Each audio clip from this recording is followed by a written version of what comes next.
លទ្ធផលការពារជំរាបទឹកបូតិកាបូស្កូមានភាពយឺតយាររហូតដល់ 250% ស័ក្តិសមប្រើជាមួយសំណង់អគារតូចធំគ្រប់ប្រភេទ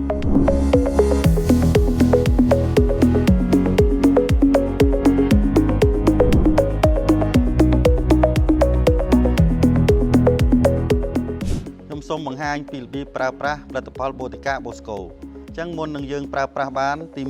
1យើងត្រូវសម្អាតផ្ទៃឲ្យបានស្អាតទី2យើងត្រូវជួសជុលកន្លែងប្រេះស្រាំនិងប្រហោងដោយប្រើបាយអមិនរមៀតបូតិកាក្រោតទី3កន្លែងកែងជ្រុងរវាងជញ្ជាំងនិងបាតផ្ទៃជាទីកន្លែងប្រជុំនៃទឹកបុកមកខ្លាំងត្រូវបំពេញជារាងសតើបជែកដោយប្រើសំណង់កាវណាតា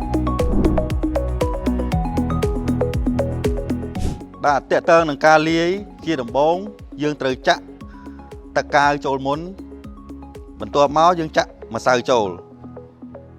ម្សៅ1គីឡូក្រាមទឹកកាវ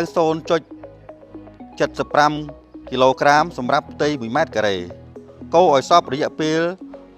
ពី3នាទីទៅ5នាទីយល់ល្អគឺយើងយកម៉ូទ័រកូរប្រើបានវាសព្វល្បាយចូលជាមួយគ្នាបានល្អត្រូវផ្សើមទឹកលើផ្ទៃមុននឹងលាបបូតិកាបូស្កូដោយប្រើជក់ឬរឡូពីទឹកខ្វែងគ្នាទឹកទី1ទុកឲ្យស្ងួតរយៈពេល2ម៉ោងមុននឹងលាបទឹកទី2ទុកឲ្យស្ងួតរយៈពេល24ម៉ោងមុននឹងដើរឆ្លងកាត់និងដាក់ទឹកសាកល្បងតើតើនឹងគុណសម្បត្តិប្រើប្រាស់របស់ផលិតផលបូតិកាបូស្កូទី1គឺគ្មានជាតិពុលទី2ចាក់សាបនិងរៀបការ៉ូពីលើជាប់បានល្អទី3បិទបែនទៅតាមចលនានៃគ្រោងអគារបានយ៉ាងល្អដោយមិនប្រេះទី4ស្វិតហើយស្អិតជាប់ល្អទៅនឹងផ្ទៃទី5ពង្រីកភាពយឺតបានរហូតដល់ 250% សម្រាប់កន្លែងប្រើប្រាស់